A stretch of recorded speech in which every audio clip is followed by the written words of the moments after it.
భారత కాల్పుల విరమణకి ఎందుకు అంగీకరించింది? ఇది అత్యంత కీలకమైనటువంటి అంశం. దీని మీద పార్థసారథి పుట్లూరు గారికి సంబంధించినటువంటి ఒక కథనాన్ని చూద్దాం. ఆపరేషన్ సింధూర్ గురించి కూడా కొన్ని ఐటమ్స్ ఇంతకుముందు మనం మాట్లాడాం. సర్గోదా డిస్ట్రిక్ట్, కిరాణా హిల్స్, పంజాబ్ ప్రావిన్స్, పాకిస్తాన్. హఠాత్తుగా భారత్ కాల్పుల విరమణ అంగీకరించడానికి కారణం ఉంది.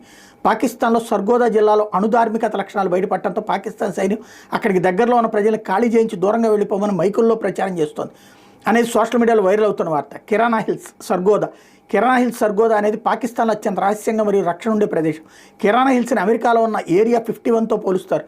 రెండు చోట్ల కూడా కిలోమీటర్ల కొద్ది దూరాన్ని నిషేధిత ప్రాంతంగా ప్రకటించారు. నిషేధిత ప్రాంతం కావడంతో ముఖ్యమైన మిలిటరీ అధికారులు తప్పితే ఎవరో దరిదాపుల్లోకి వెళ్ళలేరు. కిరాణా హిల్స్ చుట్టుపక్కల ఎవరైనా అనుమానాస్పదంగా కనిపిస్తే కాల్ చేస్తారు.